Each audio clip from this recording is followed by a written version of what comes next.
So before we begin this tutorial, we wanted to emphasize that this actually isn't the original version of the hotshot cut that Daryl taught, because we modified the one-hand cut on the left hand to make it a bit easier, because we think that the point of this move should be the shot instead of the one-hand cut, right? So we made it easier so that people could more easily get to the actual card shot. First, start in straddle grip, and you want to execute part of the shoulder cut until you reach this position here, okay?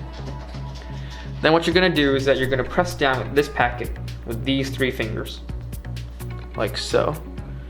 And you should be able to reach the point where this packet will naturally roll over and rest on these 3 fingers. Then you want to move your index in on top of this packet, and then you're gonna push this packet downwards with your thumb, like so. Okay. Your index should be able to reach this edge of the packet and even slightly onto the top card. Then you want to let this packet fall on top of your index and this packet by just pulling it in with these 3 fingers.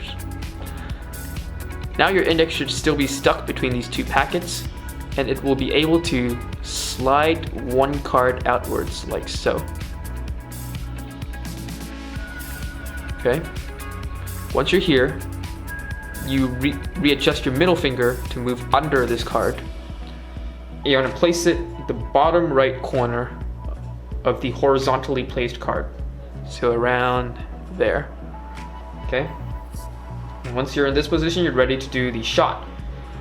And the shot basically works just by pulling your middle finger upwards. Okay, and it's going to shoot out in this general direction to the right here, like that.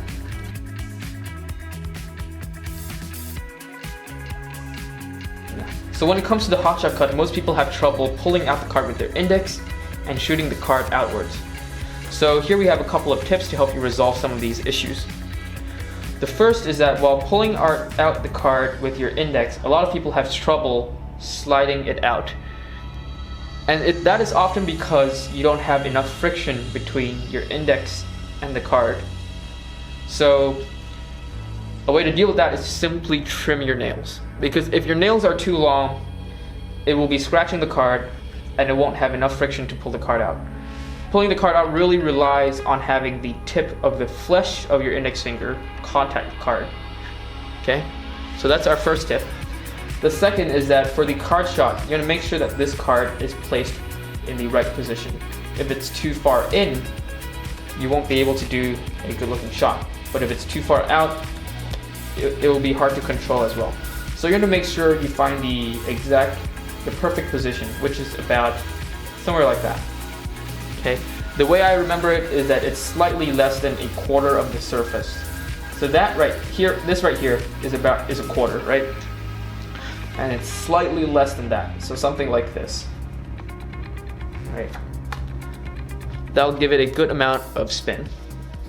Okay. And the last tip is that once you get to the shot, you want to make sure that you do not pull upwards with your middle for too long. You do not want to keep the card in this position bent for too long, because once you do this, the card will lose its tension, and you need that tension to give it that sudden snap to make sure it shoots out. So while you're doing the shot, just make sure that your middle finger is pulling up with a sudden motion instead of very slowly pushing and applying pressure. So you want to make sure this is a sudden flick, right? And those are our tips.